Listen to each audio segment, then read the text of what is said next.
Hi welcome to GM creations. ఈరోజు కొత్తగా సేమియా రాగి జావ ఎలా చేసుకోవాలో చెప్తాను. ఫస్ట్ సేమియాలు ఒక కప్పు, తర్వాత రాగి పిండి ఒక కప్పు తీసుకోవాలి. జెరీ పౌడర్, మీ దగ్గర బెల్లం ఉంటే బెల్లం, పంచదార ఉంటే పంచదార, నా దగ్గర అయితే జెరీ పౌడర్ ఉంది, అది తీసుకుంటున్నాను. 1 గ్లాస్ పాలు, తర్వాత బాగా 2 గ్లాసులు వాటర్ని కాగబెట్టుకోవాలి. కాగబెట్టుకున్న దాంట్లో సేమియాలు వేసుకోవాలి. సేమియాలు మొత్తం మెత్తగా అయిపోయే వరకు ఉంచుకోవాలి.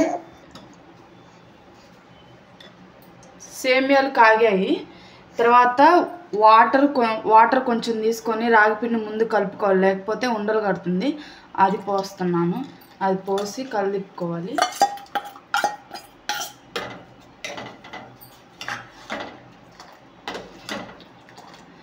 మీరు ఇలాగే ఎప్పుడైనా మీరు రాగి జావ ఎలా చేసుకుంటారో కామెంట్ చేయండి. నేనైతే ఇలాగే చేసుకుంటాను, చాలా బాగుంటుంది.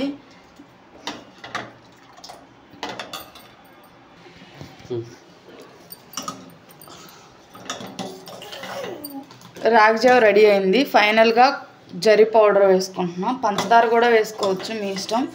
కొంతమంది ఉప్పు వేసుకుంటారు, నేనైతే ఉప్పు వేసుకుంటే కొంచెం పంచదార కూడా తక్కువ పడుతుంది.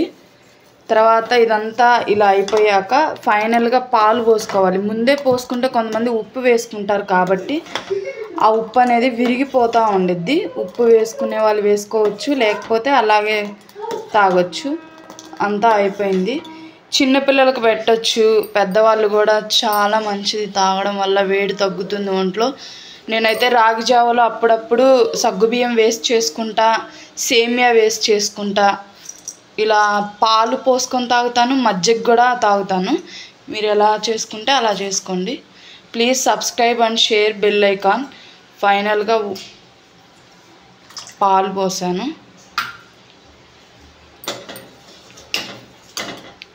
మీరందరూ సపోర్ట్ చేయండి, అందరూ సబ్స్క్రైబ్ చేసుకోండి.